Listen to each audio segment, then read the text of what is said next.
भारत की राजनीतिक परिसर के इतिहास में पराक्रमी नेत्रियों का नाम लिया जाए तो वो सूची ममता बनर्जी के नाम के अलावा अधूरी होगी। एक युवा कांग्रेस नेत्री के पद से शुरुआत से लेकर बंगाल की 34 साल के वाम शाह का तख्ता पलट, लगातार तीसरी बार बंगाल की सरकार बनाने की यात्रा की कहानी में आप लोगों का स्टडी 247 में स्वागत है। दोस्तों, ममता बनर्जी का जन्म 5 जनवरी 1955 को बंगाल के कोलकाता शहर में हुआ था। उनके पिता थे प्रोमिलेश्वर बनर्जी और उनकी माता थी गायत्री देवी। वे जब 17 साल के थे, उनके पिता का मेडिकल ट्रीटमेंट के अभाव से निधन हो गया। ममता बनर्जी ने 1970 में देशबंधु शिशु शिक्षालय से हायर सेकेंडरी पास करी। इसके बाद जोगमाया देवी कॉलेज से हिस्ट्री में डिग्री हासिल की। आगे चलकर उन्होंने यूनिवर्सिटी ऑफ कलकत्ता से इस्लामिक हिस्ट्री में मास्टर्स डिग्री करी। उसके बाद श्री शिक्षायतन कॉलेज से एजुकेशन में डिग्री और जोगेश चंद्र चौधरी लॉ कॉलेज से लॉ डिग्री हासिल करी।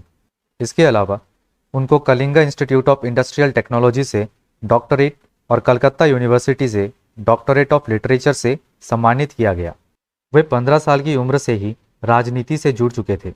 जोगमाया देवी कॉलेज में पढ़ाई के दौरान उन्होंने छात्र परिषद यूनियंस की स्थापना की, जो कांग्रेस आई पार्टी का स्टूडेंट विंग हुआ करता था। उनकी नेतृत्व में छात्र परिषद यूनियंस ने कम्युनिस्ट पार्टी के student wing all India democratic students organisation को पराजित किया। उन्होंने 1970 की दशक में कांग्रेस की युवा नेत्री के रूप में अपने राजनीतिक करियर की शुरुआत की। 1976 से 1980 तक वे महिला कांग्रेस के जनरल सेक्रेटरी बनी रहीं।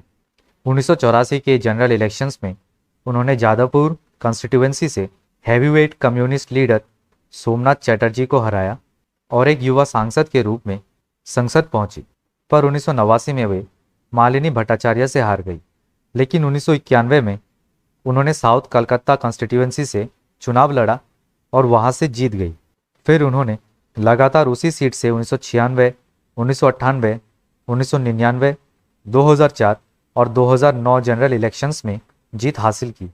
1991 में पीवी नरसिम्हा राव के प्राइम मिनिस्टरशिप के दौरान उन्होंने union minister of state for human resources and development, youth affairs and sports और वुमेन एंड चाइल्ड डेवलपमेंट के पद को संभाला।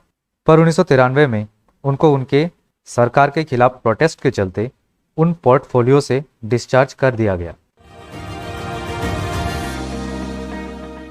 आखिरकार वेस्ट बंगाल प्रदेश कांग्रेस कमेटी के प्रेसिडेंट सुरेंद्रनाथ मित्रा से मतभेद के चलते उन्होंने कांग्रेस पार्टी छोड़ दी और मुकुल रॉय के साथ मिलकर AITC यानी ऑल इंडिया तृणमूल कांग्रेस का गठन किया। ये थी बात 1997 की। कुछ ही वक्त में उनकी पार्टी AITC वेस्ट बंगाल में मुख्य विपक्ष के रूप में उभर कर आ चुकी थी।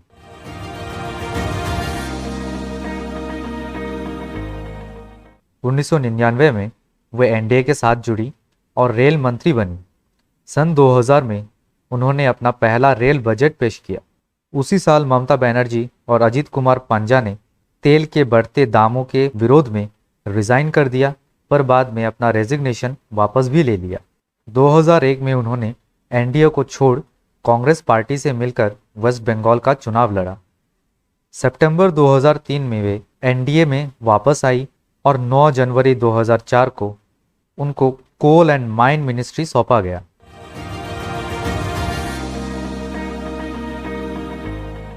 – 2004 में उनकी पार्टी ने भारतीय जनता पार्टी के साथ मिलकर चुनाव लड़ा, पर यह अलायंस वो चुनाव हार गई। ममता बनर्जी उस वक्त वेस्ट बंगाल से अकेली AITC की सांसद थी। 2006 में उनकी पार्टी को बंगाल चुनाव में हार का सामना करना पड़ा।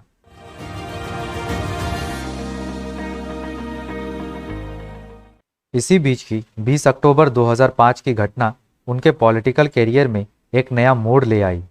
ये घटना थी सिंगूर की, जहां पर उन्होंने किसानों की तरफ से सरकार की इंडस्ट्रियल डेवलपमेंट पॉलिसी के अंतर्गत किसानों से भूमि अधिग्रहण यानी लैंड एक्विजिशन के खिलाफ आवाज उठाया। नवंबर 2006 में उनको जबरदस्ती सिंगूर के रैली में जाने से रोका गया। ये rally Tata Motors car project के खिलाफ में था। काफ़ी कश्मकशों के बाद टाटा ने अपनी प्रोजेक्ट को वहां से विड्रॉ कर लिया। फिर आया 2007 का वो हादसा जिसने 30 साल के वाम शासन को झिंझोर कर रख दिया। सरकार की तरफ से नंदीग्राम में SEZ यानी स्पेशल इकोनॉमिक जोन बनाने का फैसला लिया गया। इसके लिए 1000 एकड़ का लैंड एक्विजिशन जरूरी था। ममता बनर्जी के नेतृत्व में किसानों ने इसके खिलाफ आवाज उठाई। इसी आंदोलन के दौरान आर्म्ड पुलिस का एक बटालियन उन आंदोलनकारियों को हटाने वहां जा पहुंची। आरोप यह लगाया जाता है कि पुलिस ने वहां आम लोगों पर गोली चलाई। उस हादसे में 14 लोगों की मौत हुई और 70 घायल हुए। इसी हादसे के दौरान ममता बनर्जी ने किसानों के पक्ष में जो आंदोलन किया, माना जाता है कि वही उनके पार्टी के 2011 वेस्ट बंगाल चुनावों में जीत का मुख्य कारण बना था। 2009 के लोकसभा चुनावों में AITC को 19 सीटें मिली और ममता बनर्जी दूसरी बार रेल मंत्री बनी। –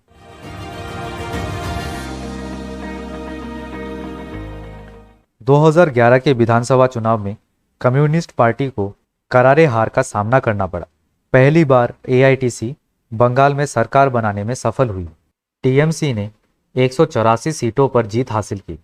ममता बनर्जी वेस्ट बंगाल की पहली महिला मुख्यमंत्री बनी। 2016 के चुनाव में AITC ने फिर एक बार बहुमत से सरकार का गठन किया।